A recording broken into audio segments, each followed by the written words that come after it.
பீகார் மாநிலம் நாலந்தா மாவட்டத்தில் உள்ள அரசு நடுநிலைப் பள்ளியில் மதிய உணவில் உப்புக்கு பதிலாக சர்ப்பு தூள் கலந்ததாக கூறப்படும் சம்பவம் அதிர்ச்சியை ஏற்படுத்தியுள்ளது. இந்த உணவு சாப்பிட்ட 34 மாணவர்களுக்கு உடல்நலக் குறைவு ஏற்பட்டதை அடுத்து அவர்கள் மருத்துவமனையில் அனுமதிக்கப்பட்டனர். நாலந்தா மாவட்டம் பார்சா நடுநிலைப் பள்ளியில் செவ்வாய்க்கிழமை மதிய உணவு வழங்கப்பட்டது. உணவை சாப்பிட்ட சிறிது நேரத்திலேயே மாணவர்களுக்கு தொண்டை மற்றும் வயிற்றில் எரிச்சல் ஏற்பட்டது. மேலும் சில மாணவர்களுக்கு வாந்தி, மயக்கம் உள்ளிட்ட பாதிப்புகளும் ஏற்பட்டன. இதனையடுத்து அவர்கள் உடனடியாக பீகார் ஷெரீப் சதர் மருத்துவமனைக்கு அழைத்து செல்லப்பட்டனர்.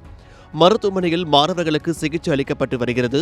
தற்போது அனைத்து மாணவர்களும் ஆபத்தான நிலையை தாண்டிவிட்டதாகவும் பெரிய அளவில் பாதிப்பு ஏதும் இல்லை என்றும் மாவட்ட நிர்வாகம் தெரிவித்துள்ளது.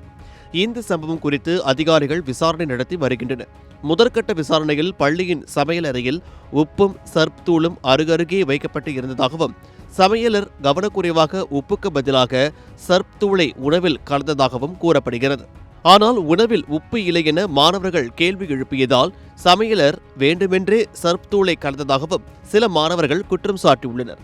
பள்ளி தலைமை ஆசிரியர் உணவில் சர்ப் தூள் கலந்ததை ஒப்புக்கொண்டதாக கூறப்படும் நிலையில் நாலந்தா மாவட்ட கல்வி அதிகாரி ஹேம் சந்திரா இதனை உறுதி செய்யவில்லை.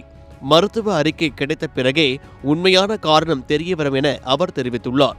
இதனிடையே நாலந்தா தொகுதி சட்டமன்ற உறுப்பினரும் ஊரக வளர்ச்சித்துறை அமைச்சருமான சரவணகுமார் மருத்துவமனைக்கு சென்று மாணவர்களை சந்தித்து நலம் விசாரித்தார்.